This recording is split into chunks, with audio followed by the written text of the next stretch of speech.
My wife publicly ridiculed me in front of her friends, and it was the final straw. I responded without mercy. I've found this subreddit often on TikTok and Instagram, so I decided to share my anger and frustration. I need a released event because I'm beyond furious. I wonder, what exactly do people want? I put my all into being the best husband for my wife, Nora, but all I seem to get in return is disrespect, a lot of it from her and her friends. A quick history: Nora and I met during a college party thrown by one of her friends. We hit it off instantly that night and exchanged numbers. After our first date, we're now happily married for nearly a year, with me at 30 and Nora at 29. As a software engineer at a renowned tech firm, I enjoy a decent income. Yet, despite my efforts to secure a comfortable lifestyle for us, I've observed an unsettling trend. My wife and her circle often mock me, regardless of my presence. Worse still, Nora fails to defend me during these instances. Nora's attitude towards work and responsibility is a recurring annoyance for me. Despite my relentless efforts, she appears to take everything I do for granted. It seems as though she's grown accustomed to me managing various aspects of our life, from financial obligations to household chores. The issue isn't merely her inability to maintain employment, it's her whole outlook on work and life. Even during our college days, Nora has always shown signs of indolence and lackadaisical commitment. Dear friends, if you enjoy this story, please like and subscribe to our channel. It will motivate us to make more videos like this for you. She repeatedly switches jobs, seldom staying at one for over a month or two, which has been a recurring pattern throughout the years and is highly frustrating to observe.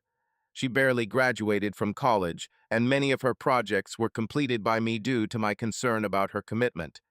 What's troubling is Nora's inclination to dodge responsibility and assign blame to others.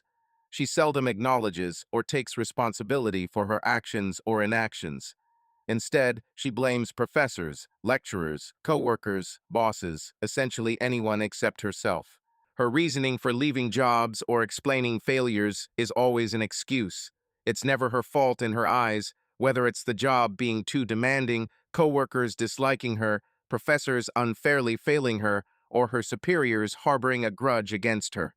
Her apathetic approach to job hunting is equally aggravating. She reluctantly ventures into job hunting and exhibits minimal enthusiasm at best.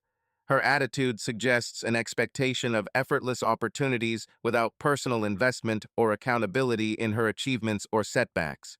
Friends seem to have influenced Nora's mindset, imposing outdated notions about gender roles, encouraging her to rely on me financially while she idles at home. This is unreasonable, given our lack of child responsibilities. I've attempted to reason with her that it's illogical for her to be idle all day, yet she persists in this desire and debates the issue tirelessly. It's incongruous since her friends, who are single, support themselves financially. They frequently lament about their perceived unattractiveness, yet one wonders about the appeal of such a mindset. Prior to leaving her last job, she remained employed for merely 3 months. My friends persistently mock me for not being considered manly enough to allow Nora to reside at home. They label me as selfish and avaricious, insisting that since I earn well, I should permit Nora to stay. I've repeatedly informed Nora of my disdain towards her friends and my desire for her to avoid them, yet she dismisses these concerns, attributing them to my insecurity due to lack of friendship. However, I'd choose solitude over companionship with the sort of individuals Nora socializes with. Moreover, Nora's acquaintances hold a bizarre belief that a man should combat for a partner who has been unfaithful to prove his love. They claim that if a man does not struggle for his partner following infidelity, then he never truly loved her. This notion is illogical, and I've attempted explaining this to Nora, but she remains unmoved. When I question the inconsistency in loyalty expectations between genders and whether it's fair for a woman to defend an unfaithful partner, I'm labeled as old-fashioned or sexist. When I further probe if this implies gender inequality, they struggle with a response and my inquiry is dismissed as sexist. Nora staying home due to her friend's comments has created domestic discord. Although she's expected to manage household chores such as cleaning, cooking, and doing dishes, it falls mainly on me. It's aggravating to return from work exhausted only to find the house untidy, especially since Nora is capable of helping but prefers not to. Matters worsen when her friends frequent our home, leaving it in a messier state without showing any inclination to clean up. When I discuss this matter with Nora, she dismisses it, asserting that I am overly demanding and fail to comprehend the difficulties of being a stay-at-home spouse. It is an ongoing struggle to persuade her to recognize the significance of participating in household responsibilities, particularly when she doesn't generate any income. What makes this situation even more frustrating is the impact of her friends on her perspective on responsibility. They have managed to convince her that she doesn't need to be accountable to anyone, not even her spouse. There was an instance where Nora left for a weekend trip with her friends without informing me. In their opinion, sharing her location or informing me about her plans is controlling and sexist. According to them, I am an abusive partner merely because I seek basic communication and honesty in our relationship. For me, it's not about control, it's about safety and trust. If Nora doesn't disclose her whereabouts to me, how can I guarantee her safety if an emergency arises? Common sense and regard for each other's well-being are essential in any relationship, but her friends have perversely turned this into an issue of domination and tyranny, which is preposterous. Openness and truthfulness should form the bedrock of any sound relationship, yet it appears as though Nora and her friends have forsaken these principles. For years, I've endured their behavior because of my affection for my wife.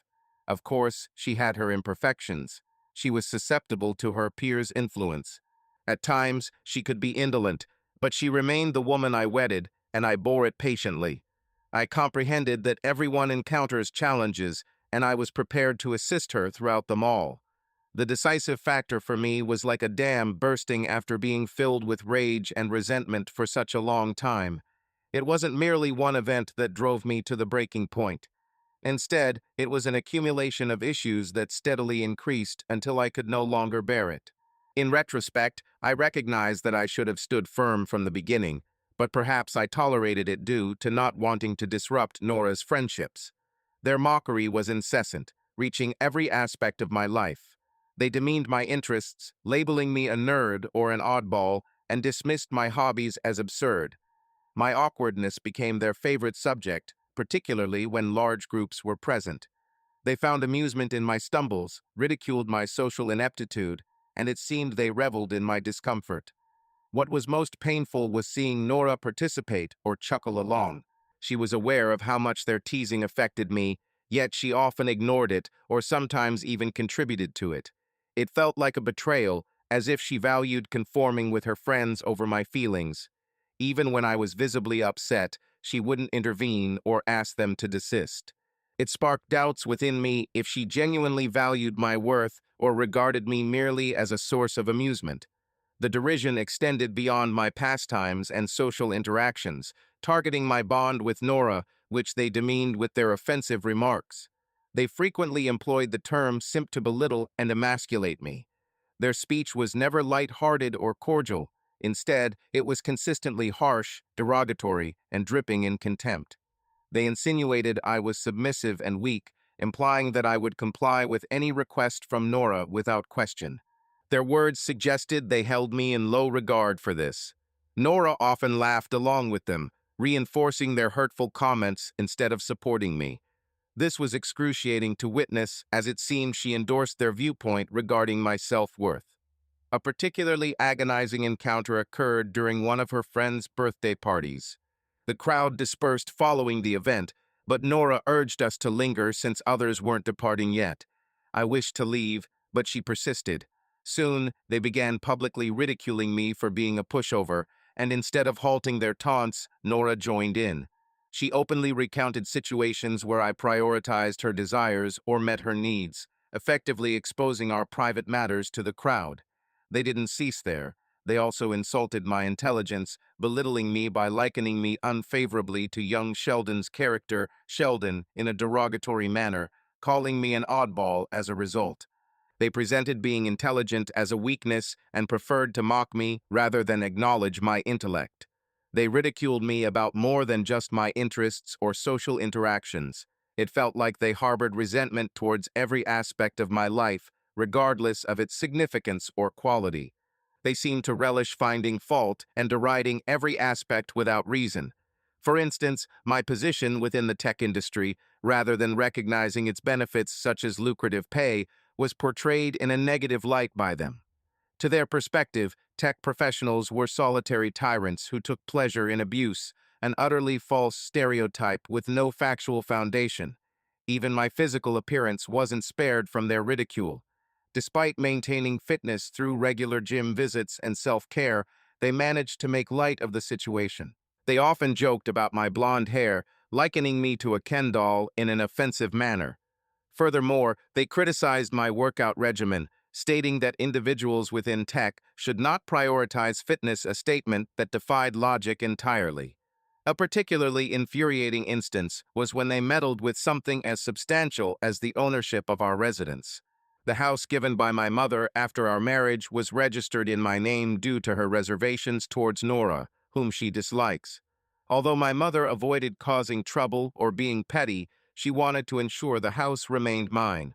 At first, Nora accepted this arrangement, but later, influenced by her friends, she began believing that all my possessions should belong to both of us, while hers would remain individual. This seemed like an attempt to redefine partnership norms. They convinced her that as my partner, she had a right to full ownership of the house, which caused unnecessary conflict and led her to ignore my mother's intentions, demanding sole ownership of the house instead.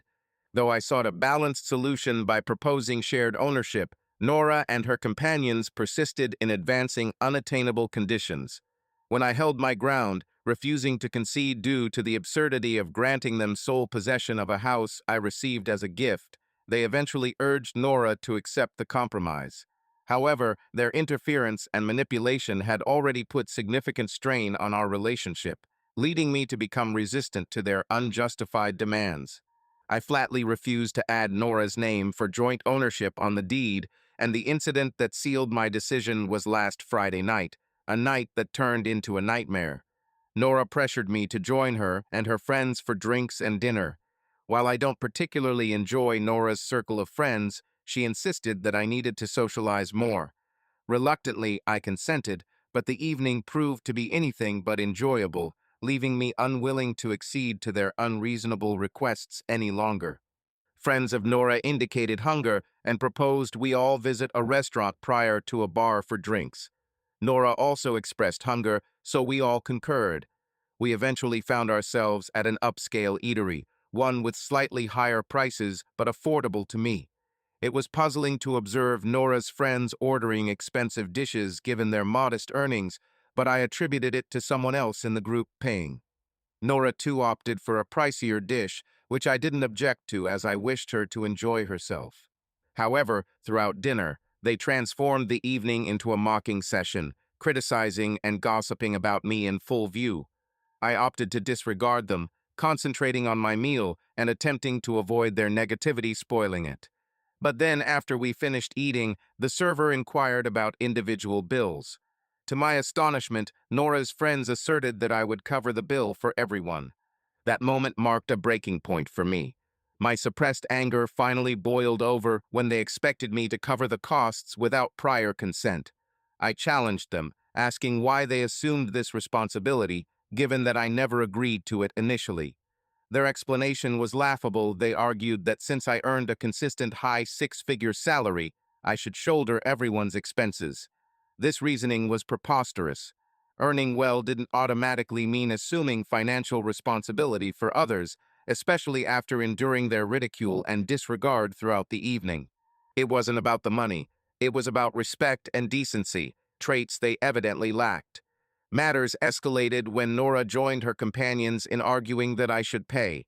I declined because I was resolute about not covering a meal for people who had just spent the evening making fun of and demeaning me. They retaliated with insults, claiming I couldn't handle jokes and was weak. Despite their criticism, I stood firm, demanded separate bills, and paid only for Nora and myself. I tipped generously for the waiter due to Nora's friend's disruptive behavior. On my way out, I presented Nora with an ultimatum. Either she departed with me or our relationship was finished. At first, she attempted to argue, but then she noticed my fury and understood it wasn't feigned, so she reluctantly accompanied me home. Upon arrival, Nora expressed her wrath and scolded me for being tight-fisted and self-centered over the payment issue despite my financial capacity. I tried to clarify that it was about morals rather than money, but she dismissed my explanation. She said her friends were merely joking and I couldn't handle their humor. I simply chose to ignore her and retire for the night since I didn't know what else to say. Nora had humiliated me with her friends and was now upset that I no longer wished to cater to her demands indiscriminately. The following morning, our relationship remained icy, without a doubt. She made no effort to greet me good morning and persisted with her silence. Instead of preparing breakfast as I usually did on weekends, I chose not to do so. For hours, we didn't interact until she came to me. She presented me with an ultimatum: pay for her friend's expensive dinner to end the silence between us. She claimed they were still upset about what they perceived as my humiliating conduct and self-centeredness. I was taken aback by what I heard. After all that had happened, I found it unjust that she wanted me to pay to soothe her friend's hurt feelings. I didn't mince words with my response. I flatly declined, telling her to forget about it. She then threatened to withdraw funds from our joint account to cover the bill. That was a boundary I wouldn't let her cross. I sternly warned her that if she touched our shared money without my approval, she should start looking for employment to replace it. Predictably, my refusal infuriated her again, and she returned to ignoring me. Indeed, I'm sharing my predicament right now from the kitchen. I'm filled with fury and a sense of disregard. To put it bluntly, I feel foolish. Any suggestions on dealing with this chaotic situation would be welcome. Thanks for lending me your ears. Later update: Hi everyone. Approximately 5 hours have passed since I expressed my anger and upset here. I want to express my gratitude to each of you for the incredible support and guidance you've offered. Frankly, I didn't anticipate this post generating such a response, but the responses and messages have truly struck a chord with me. Numerous people have highlighted something I hadn't fully grasped before. My wife's actions indicate a lack of affection and respect for me. It's enlightening to see so many voices echoing the same sentiments I've been experiencing. Your acknowledgement of my frustration has been comforting, and now I understand that I'm not insecure and most definitely not the one at fault. I recognize some of you suggested ending the relationship sooner, and in hindsight, I acknowledge that continuing it was a mistake. Nora's connections with detrimental associates and disregard for my emotions were clear warning signs I should have addressed earlier. It's a challenging revelation, but I value your candidness and your feedback. Moreover, several of you offered innovative suggestions to navigate this predicament, and many suggested seeking legal counsel. Indeed, I will consult with a lawyer to explore potential courses of action. Approximately 5 hours have passed since my last update, and for the present moment, little has changed. Nora remains aloof and is preparing to depart without informing me of her destination.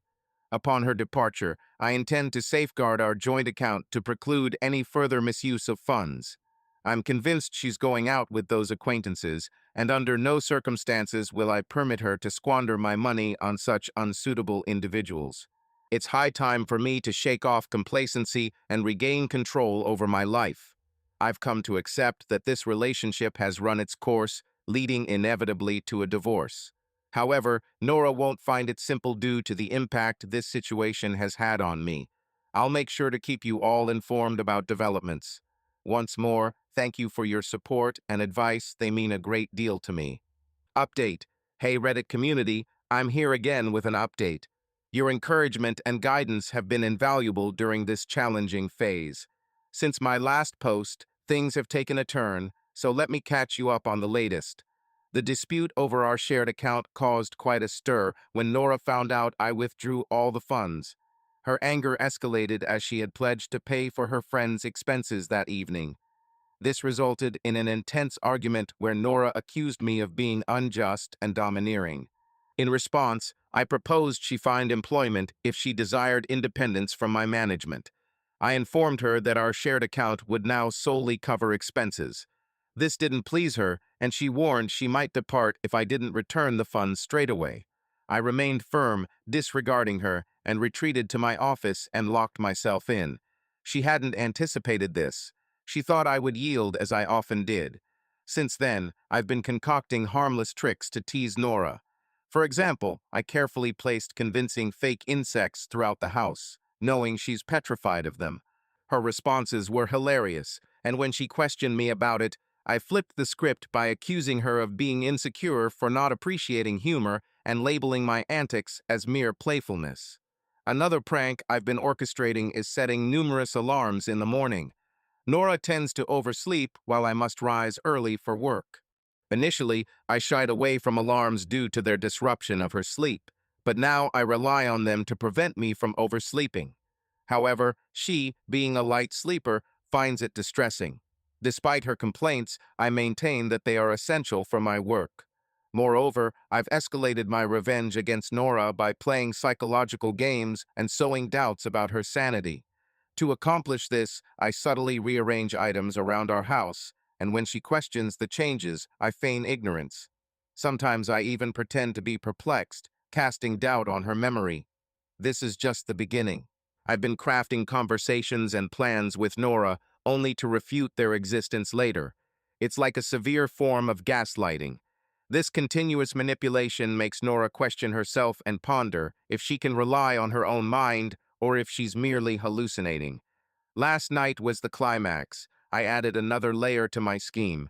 In truth, Nora suggested she could be experiencing dementia symptoms, yet managed to suppress laughter within me. My prompting her to scrutinize her mental well-being holds a perverse allure, at once unsettling and gratifying. The ruthlessness aside, it's accurate. She deserves this treatment. Simultaneously, I've been engaging in psychological games with Nora and orchestrating our separation methodically. My intentions extend beyond divorce. I aim to abandon her completely after the separation. I've engaged a lawyer and initiated divorce proceedings. Despite my actions, Nora remains unaware of any of this.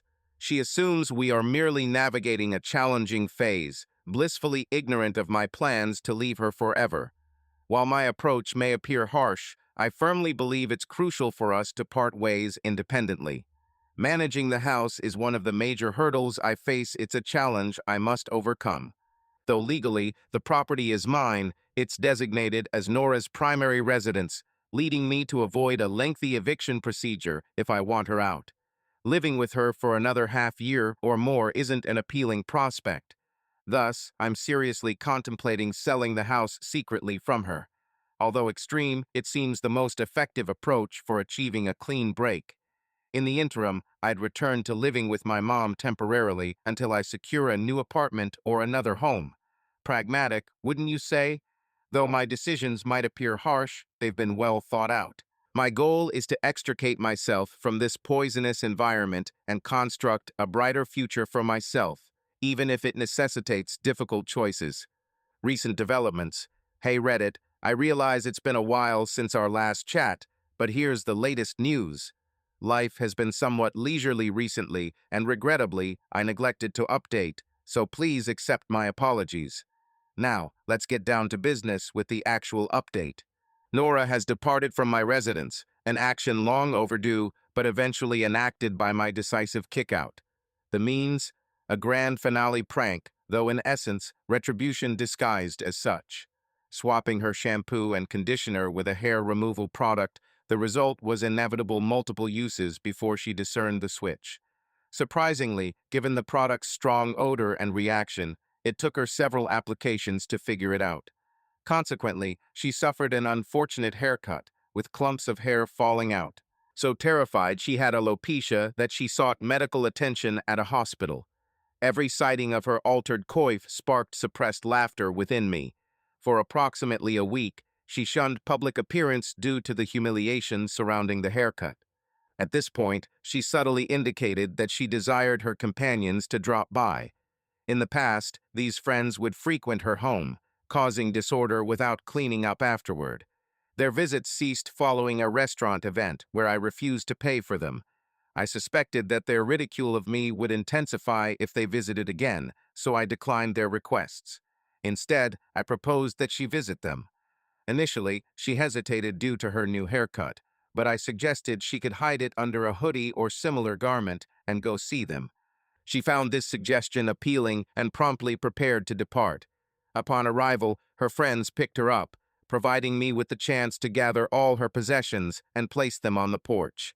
I also packed a bag for myself and went to stay at my mother's house to avoid dealing with her outbursts upon returning and discovering her belongings outside.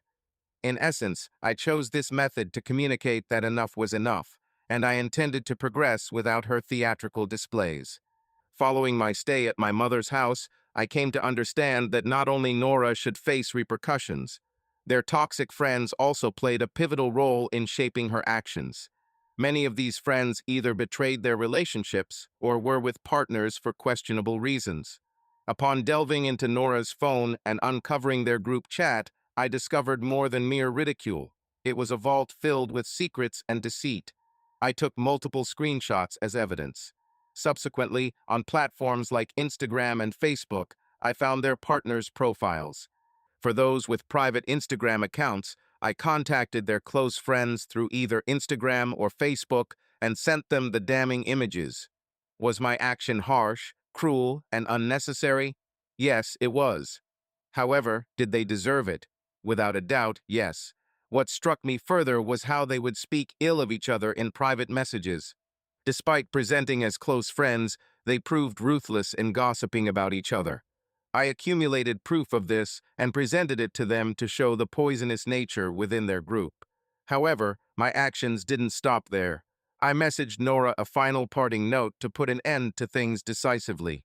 I made it plain that I wouldn't tolerate her toxic behavior any longer, requested a separation, and informed her that her possessions were on the porch. I anticipated the turmoil that would ensue, particularly from Nora, so I switched off my phone and retired early. The following morning, my mother updated me on the commotion. Nora had arrived at my mother's house, causing such a disruption that the neighbors were forced to contact the police. I couldn't believe I missed all of that. When I asked my mother why she hadn't woken me up, she said she understood I wanted to avoid Nora, which I was grateful for, but I still felt somewhat uneasy. Relieved that Nora's breakdown didn't escalate into violence, I was exhausted from recent events. Upon turning on my phone, I was inundated with messages from Nora, apologies, pleas, insults, and threats. It was obvious she was losing control, and I decided not to respond. To avoid any home conflict, I spent the day at my mother's house since she might have been waiting for me. 2 days later, I went back to my house, changed the locks, and left her belongings on the porch and her car's smashed windshield, which was in my name. I didn't bother making her pay for the damages. Instead, I fixed it myself, secured my home, and returned to my mother's while still ignoring all her attempts to contact me. Recent developments. Hey Reddit friends, it's been a while since my last post. Thank you for your continued support and humor. My journey has been quite tumultuous, undeniably. In regards to Nora, the situation remains unchanged, as my lawyer advises me to document everything. Soon, she will be served, which I believe will spark another outburst from her. However, her predicament holds no interest for me.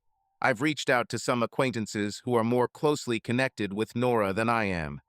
They've informed me that Nora has been desperately searching for a place to stay, but it seems she's finding little success.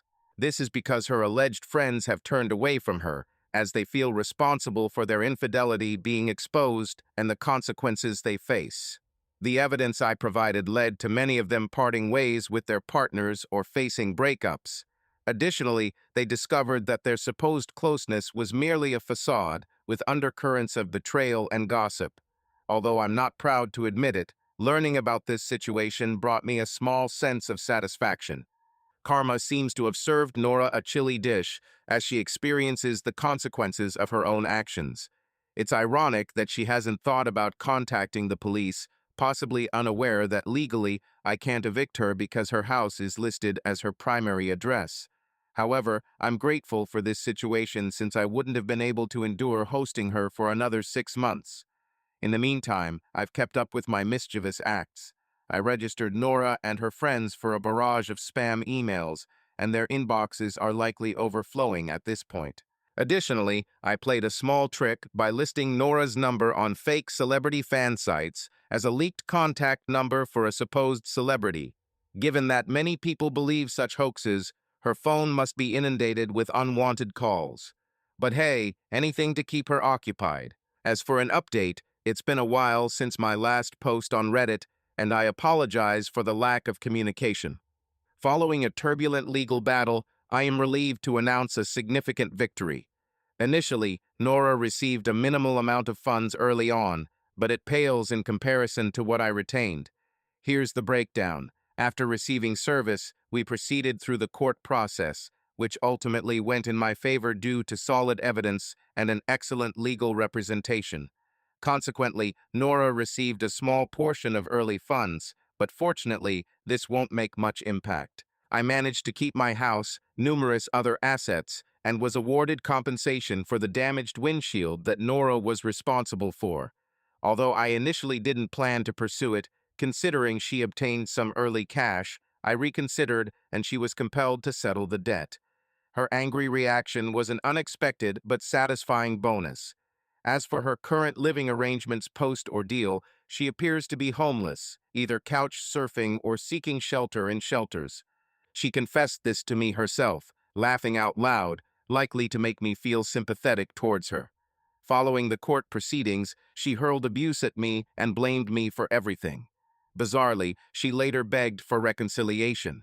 How could she switch so abruptly from insulting me to seeking forgiveness? I swiftly put a stop to that, telling her that it was over for good. Now, I am concentrating on myself, focusing on personal growth and improvement. I'm not considering dating at the moment due to the drama I have experienced. From now on, my priority is my own development. A big thank you to everyone who supported me during this tumultuous journey. This may be my last update. I didn't anticipate this Reddit post would gain such traction, and I am grateful for the incredible support. Thank you all so much.